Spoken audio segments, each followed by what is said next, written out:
Suchet. The right to a preemptive nuclear strike against China is now part of U.S. law. That's thanks to the National Defense Authorization Act. The Pentagon's also ordered a thorough review of when and how the U.S. could strike at the network of tunnels believed to hold Beijing's atomic arsenals. We better get into this right now. James Corbett joins us live on the program, editor of a Japan-based news website. Mr. Corbett, a pleasure to see you. Thanks for coming on so quickly. The U.S. government is operating on the assumption that there are 3,000 miles worth of tunnels crisscrossing China, allegedly containing 3,000 nuclear warheads. Do you believe it? Well, I'm not even sure that the U.S. government really believes it. This is really on the back of a study that was commissioned out of Georgetown University last year, or 2 years ago now, that found that in this network of tunnels that we do know exist, and we can see from satellite telemetry, we do know that these tunnels exist, and it's just sheer speculation about what exists within them at this point. U.S. intelligence estimates puts the Chinese nuclear arsenal something like 300. But this study out of Georgetown in 2011 estimated that it could house as many as 3,000 nuclear warheads.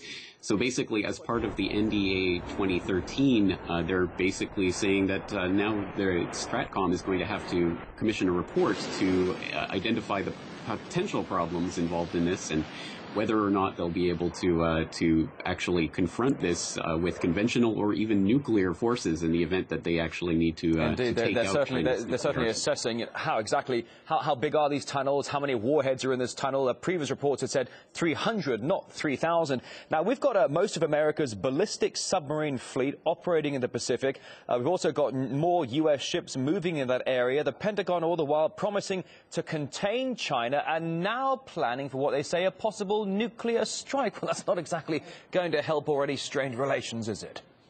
It really isn't. I don't think that we have to look at this report in the context of they're going to move in with a nuclear strike right at this point, but I think it has to be seen as a wider part of U.S. nuclear policy that's been stretching out for decades now, trying to come up with ways to justify the existence of some of the U.S.'s existing nuclear arsenal and looking for ways to create new weapons. So, for example, we have the B-61-11 nuclear bunker busters with a 400 kiloton yield that they've been harboring and talking about for the better part of a decade now in relation to Iran and trying to bust through into Iran's underground nuclear facilities or alleged nuclear facilities.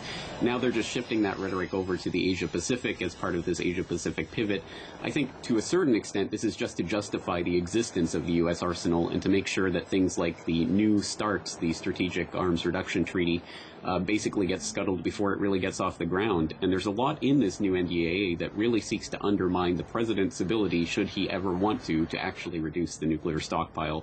So I think the Congress is definitely trying to get their foot in the door and stop any types of arms reductions before it can actually be implemented. There are certainly some that really say that the American president is powerless when it comes to going head-to-head with the military-industrial complex. Certainly at this point, though, we've been getting reports that there have been some rather peculiar high-altitude jet forays between China and Japan.